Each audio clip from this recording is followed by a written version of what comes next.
Today I'm going to answer questions that you guys asked me, like this one from Daniel Nunes, who asked what happens in Norse mythology after Ragnarok. There's going to be that and much more, so let's go. That's what I was talking about. And the first question here is from Gustavo Moraes, who asked the following: is Hades stronger than Poseidon? Before I answer, let me add a disclaimer. This setup is terrible. I like the green, but it doesn't work for chroma key. I plan to use a tripod with my cell phone camera, since it's better than my computer's. But my tripod is terrible, and I'm just too lazy to change things, okay? And also, answering Gustavo's question here, it's kind of complicated to say who's the strongest out of Hades, Poseidon, and Zeus, okay? Because according to Hesiod's Theogony, when the Titanomachy happens and the Olympian gods end up dethroning the Titans, when Hades, Poseidon, and Zeus divide the kingdom, it's not like they just split, I don't know, an apartment. Actually, this idea of the division is also about powers, okay? The idea is that this trinity of brothers would end up having the same power, with none being stronger than the others. But in the Iliad, we have a line from Poseidon where he says that Zeus is stronger than all the Olympians together, even stronger than himself. And even though Hades isn't an Olympian, I think he was also including Hades in that statement. However, between Hades and Poseidon, we don't have such a clear statement, okay? Yeah, mainly because Hades doesn't really like to leave the underworld, and also because he doesn't get involved in fights very much. The only battle Hades would have participated in is the Titanomachy. And even there's not much description about what he did or how he did things. And no, okay? It's not like in Grand Fork where Hades has those little claws that pull the souls of the Titans out. That doesn't exist.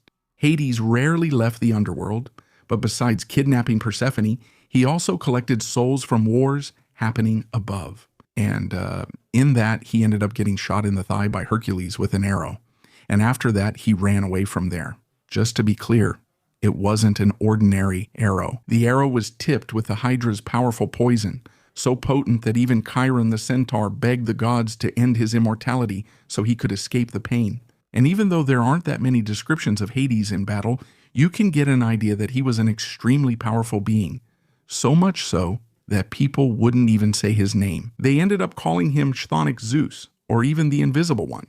Now about Poseidon, there are actually a few things. For example, in the Gigantomachy, where he ended up throwing an island on top of a giant. He also joined the Titanomachy, but we don't know what he did. And there's the story of the rebellion of Olympus, where Zeus ended up taking Poseidon's powers away for a while because he kind of tried to take over Olympus in his place. And he ended up making Poseidon do construction work in Troy. In some ways, maybe Poseidon is ahead of Hades. But Hades was the most feared anyway. I don't think we can really judge that. I'd say Hades and Poseidon are on the same level, both below Zeus, of course. Well, Yasharox, or however you say that, asked how many stories there are about Hercules. That's a question I didn't expect here. It's unusual and not easy to answer due to the many versions of the stories. We have, for example, the main stories of Hercules, which go from his birth, with Hercules being born as the son of Zeus and the mortal Alcmene. Then Hera, who is Zeus's wife, sends some snakes to kill him, but he manages to kill them even as a baby. And we have the 12 labors, of course, which are his most well-known stories. In fact, I'm going to read them here because I don't remember all of them. It's killing the Nemean lion and hydra, capturing the Ceryneian hind, Erymanthian boar, and Cretan bull, cleaning Augeas's stables, driving off Stymphalian birds, capturing Diomedes' man-eating mares, stealing Hippolyta's belt and Geryon's cattle, getting golden apples from the Hesperides, and bringing back Cerberus from the underworld. I did a collab with global servers on the 12 labors of Heracles. Check the card in the description to watch. Well, besides these main 12 labors, we also have Heracles' side missions, so to speak. These are called the Pererga, or Perga. I'm not exactly sure. I'll leave it on the screen. Where we have, for example, his encounter with the centaurs, the most famous being Nessus. There's a fight against a giant named Alcyoneus. The conflicts with mythological beings called Cercopes, who are mischievous monkeys. The liberation of Prometheus. The confrontation with Achelous, who is a river god. And there's his participation with the Argonauts. Then there's his death and his ascent to Olympus. So there are several different versions of the story, so it's not possible to say exactly how many tales exist. But for sure, he did more than 12 labors. If you like my content, subscribe, share the video, leave a like, and hype it up too, so YouTube will promote the video more. And if you can and want to help me even more, you can become a channel member, which costs just a little, and you'll help me a lot to keep this work going here. Besides getting early access to videos and also exclusive videos. And another way you can help me is by using the Amazon affiliate links, which are in the pinned comment. When you buy something there, whatever it is, using the links I left there, or you can buy some products that are showing up on the screen. Lennox asked if I always wanted to talk about and explore mythologies and religions. Like, if I always liked this topic. So this question's more personal, but it's cool to answer. Actually, my interest has always been in history in general. Mainly Brazilian history and wars. In fact, this channel here was originally a general history channel. That's so true that I have a video here on the channel about Winston Churchill and also about Joseph Stalin. And they're actually pretty well viewed too. So, since mythology and history always go hand in hand, in fact, they're really close, mythology is actually part of history, I've always been interested in this subject.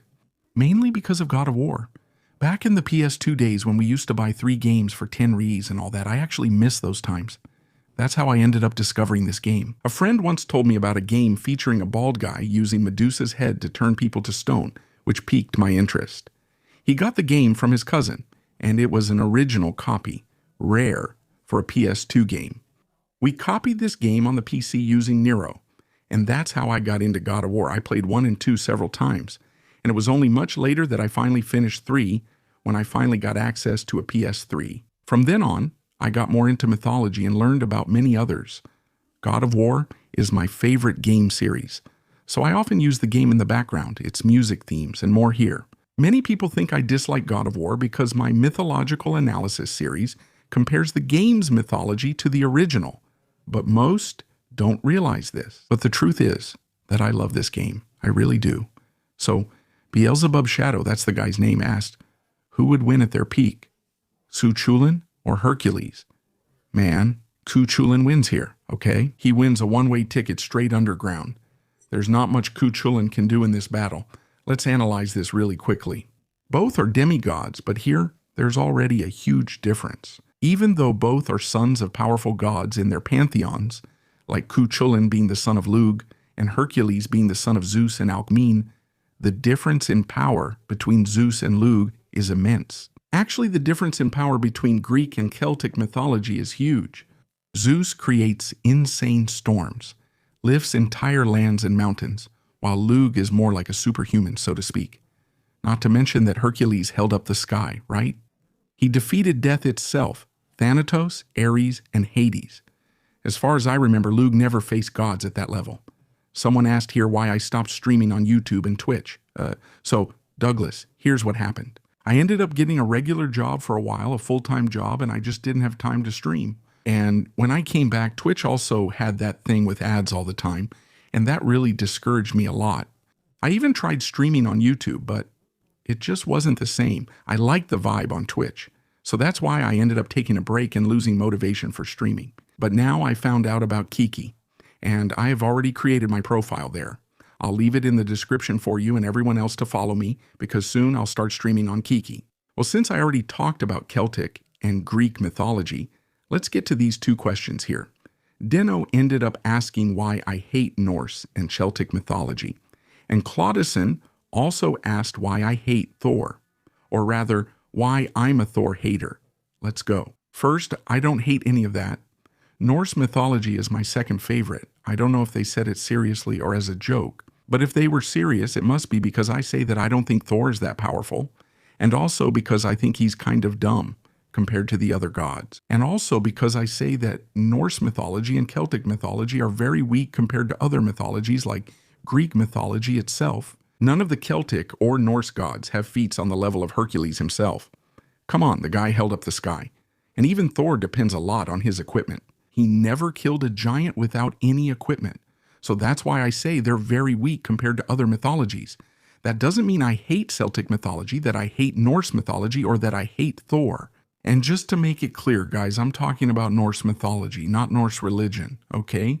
Because religiously speaking, all the gods are extremely powerful, pretty much on the same level. And the man without a name asked which mythology I like the most. And as I said here, Norse is my second favorite. My first favorite is Egyptian mythology, because I kind of like the aesthetics of ancient Egypt, and also the music they always played in movies whenever I watched something related to Egypt. And also the gods have animal heads, which I think is really cool too. And now let's move on to a somewhat controversial question here from Levisiscano Gonçalves. I apologize if I didn't say your name correctly, but he asked how same-sex relationships were viewed in the society where Hercules lived. Let's go. Here I'm going to focus on the mythology. Okay? It's not really a society itself. Mythology reflects its society, but you get it. I'll stick to the stories, okay? Well, in the stories themselves, it was very common for the gods to have male lovers. For example, Zeus had Ganymedes, whom he found so beautiful that he took him to Olympus. Poseidon had Nereids, and Poseidon spent a lot of time with him, even making him the driver of Poseidon's chariot. And a god even came from that relationship, Anteros, who was the god of requited love. I know some people will say these stories don't count, that someone made them up to justify something or whatever, blah. But several other authors did the same thing with other stories. For example, Ovid changed the story of Medusa, and nobody complains about that, right? Like it or not, it's still a mythological source. And in the case of Plutarch, he said that Hercules did have lovers, and one of them was even his nephew Iolaus. As for Heracles, it would be hard to list all of his loves because there are so many. For example, considering that Iolaus was loved by him, even to this day. Iolaus, who shared Hercules' labors and fought by his side, was loved by him. Aristotle observed that even in his time, the tomb of Iolaus was a place where lovers made mutual vows. So yes, mythologically speaking, it was something quite common. And Meito asked here what led me to start making videos on YouTube. Well, actually, my first idea for YouTube didn't involve anything about mythology. It did involve it since I wanted to create a Dragon Ball channel, but I gave up when I started recording the first video, which would have been about the gods of Dragon Ball. Later, while researching Egyptian mythology on YouTube, I noticed there wasn't much content. I complained to a friend, and he suggested I start my own channel. So I went there and made this channel you're watching. I later discovered there are few videos on Egyptian mythology on YouTube because there's not much to cover. But at least I managed to make a video about Egyptian mythology in chronological order. Well, Daniel Nunes asked why the gods are so afraid of the goddess Ni. Daniel here is talking about a very famous story in which Hypnos ends up putting the gods to sleep at the request of the goddess Hera. But when the gods wake up, he gets really pissed off, beating up everyone, and goes after Hypnos. But when he realizes that Hypnos had gone to the domains of Nyx, he gives up chasing the god. And check out this part of the story here. That time I put Zeus of the Aegis to sleep, and I poured calm and gentle sleep over him.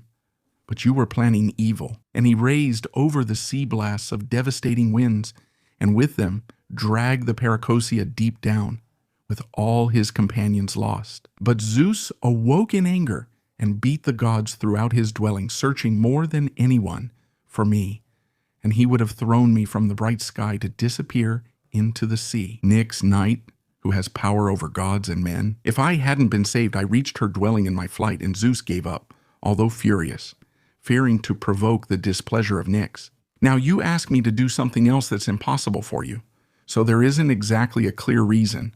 I'm going to give you my interpretation here, and you can see if it makes sense or not.